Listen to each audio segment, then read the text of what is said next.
Okay, so today we're going to be going through these 3 challenge questions from the TMUA that I've had sent to me. They're quite fun really, but there's some annoying definitions, some little tricks to try and catch you out. You see that up here. And again, more tricks to catch you out over here. So let's get into it. So AN, BN, and CN are 3 sequences. This is a horrible definition. They haven't told us anything about A, B, and C. All they've given us is this. But it's like that on purpose, because down here we have the word must.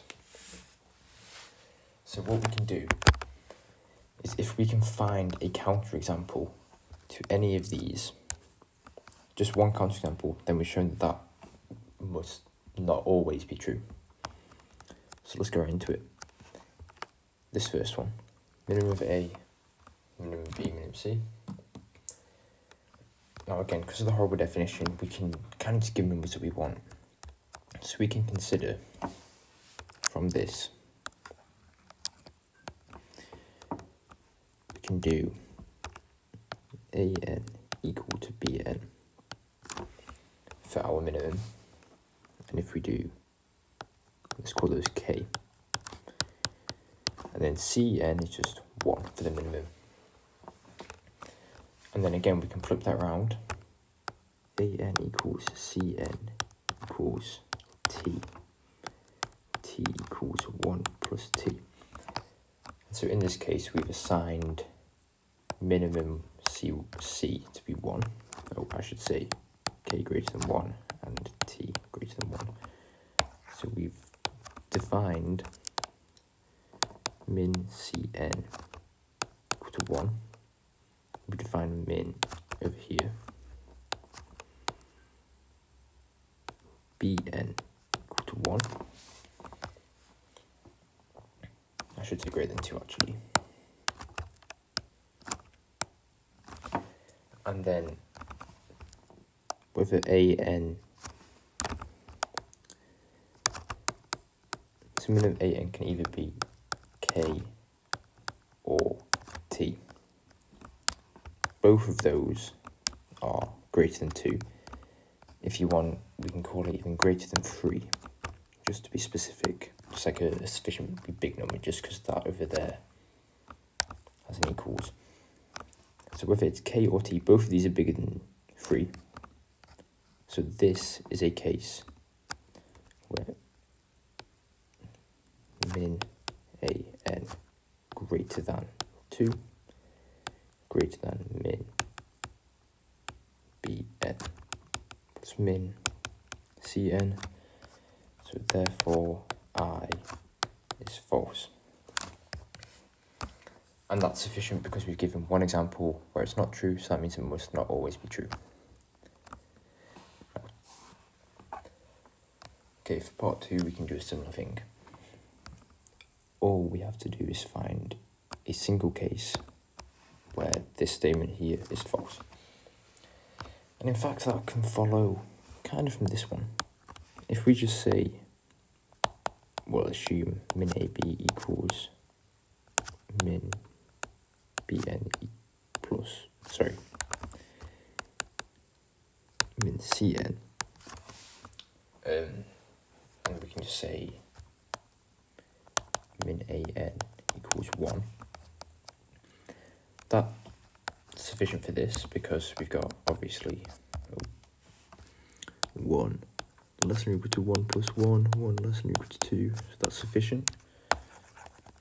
And that's also sufficient to show that we have a minimum of A1, which is not greater than 1 plus 1. So yeah, 2 is very simple. That's all it is. So that just means that II is false. Now for part 3. 3 is my favourite one of these because it requires some It requires a little bit more insight. Now, this here says for each n. That means for all n, essentially. So that means that for any n, I'm just going to write the same out again down here. So that means that max of an is less than bn plus cn for whatever this n might be. And that's going to be true for any case. Hopefully that's easy enough to see. So that because this is a plus here. So even if we got something like, let's say, max of an equals 100, just for the hell of it.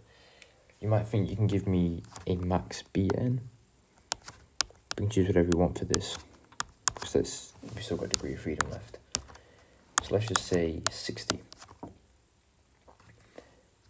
Even if these are in the same case, which they don't have to be, we could have like, I don't know, we could have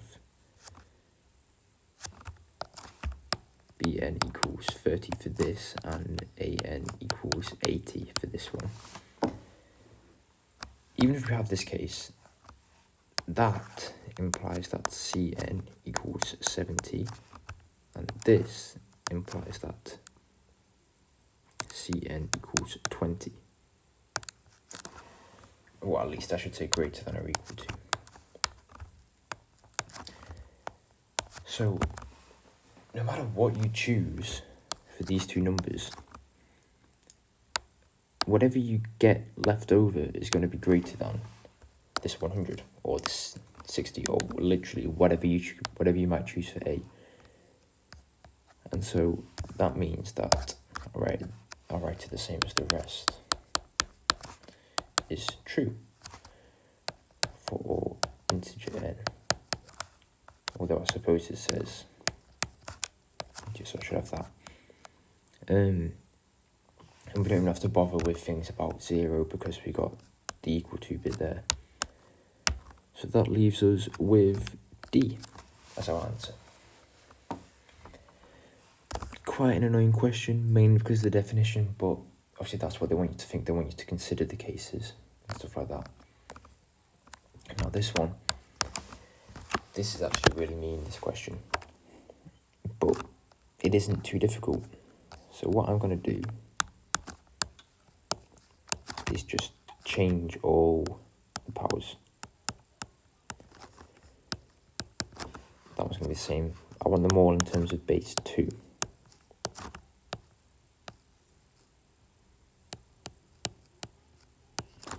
Hopefully we can see why this works.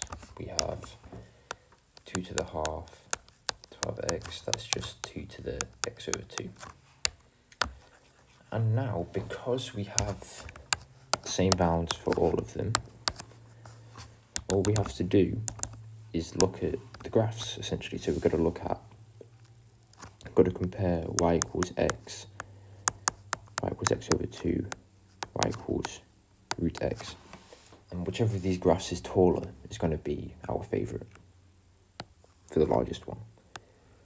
We only have to look at positive. In fact, we only have to look at up to 1. And these should be graphs that we all know quite well. We have y equals x over 2. This is just a rough sketch, it isn't that important. Y equals x. And now the one that might catch you out is root x. But because we're only going up to 1, it's actually going to be above y equals x. You can think of that as in a few ways. In this domain, we have root x greater than x, or you could consider x equals y squared and like flip it around so you're drawing it like that instead. But yeah, that's an annoying thing that they want you to spot. And now we're practically done. We have this line on the bottom, so that's going to be our smallest, which is r. And then we have y equals x in the middle. So that's going to be our middle one, which is q. Then we have y equals root x, which is going to be our largest, so p. So we have r less than q less than p, which is going to be f. So that was quite a fun question. It's just a bit rude, isn't it? Gives you that root in that domain. Now this is quite an interesting question. It doesn't want us to find any y, it just wants us to tell them if there is one. And so what we're going to do here is use the fact that if something's negative, it's less than 0. And just set that less than 0. And we want that to be strictly less than 0. And now we can just sketch a graph. So I'm going to collect stuff onto the other side.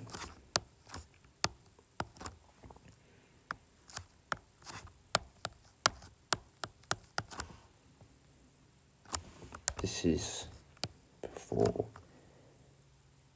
x greater than 1 or y less than x over x minus 1 for x less than 1. And obviously if x is equal to 0, we've got some issues there. So the first one we're going to do is actually consider the case when x is 0. We don't need this bit for that. So we're going to have x equals 0, 0 minus 0y plus y less than 0. It doesn't give us any constraints on y, it just tells us that the y is real. So as long as y is less than 0, then yeah, that's fine. I shouldn't really whip that out, should I? So if x is equal to 0, we have any y we want. So that's good. Now if x is equal to 1, that's really what we want to consider here. So I'm going to do that all the way down here again. Feel free to draw these, not this. Feel free to draw these graphs if you want to get an idea of turning points and whatnot. So if x is equal to 1, we have 1 minus y plus y less than 0. 1 less than 0, no it's not. So that means if x equal to 1, there exists no real y such that x minus xy plus y less than 0. So this is our one case. So far we're supporting E. But now what we have to do, just to check that, is to look at the actual graphs here. So what we have is that if x is less than 1, then we're going to have y is less than something less than 1 over something. Oh, I should bind that as well to make it positive, just for this case. So in this case, the bottom is going to be positive. Sorry, the bottom is going to be negative. Top is going to be positive. So that's going to be y is negative. We don't have any issues here, so that's okay. Now for this case, if x is greater than 1, we're going to have the same thing, y greater than positive over positive. That's okay, y is positive. Again, there's no constraints on y, we can say whatever we want about it, so these ones are fine. We've checked the only cases that are really going to be an issue, and we've checked the cases where we might expect some weird stuff with multiplying, just because if you're plugging up here large x and small y, for example, you have, I'll write big kind of big plus small. And we know that's going to be positive for lots of values. So what we've done here is just checked that this small y isn't that important, although I suppose that isn't really necessary. So we found our two special cases, x is 1 and x is 0, and we've shown that one of them works and one of them doesn't. So that means that our answer is going to be E, and the only value is x equals 0. So that's it. Hope that was helpful. If there are any other questions you need help with, let me know, and I'll do my best to get them done before the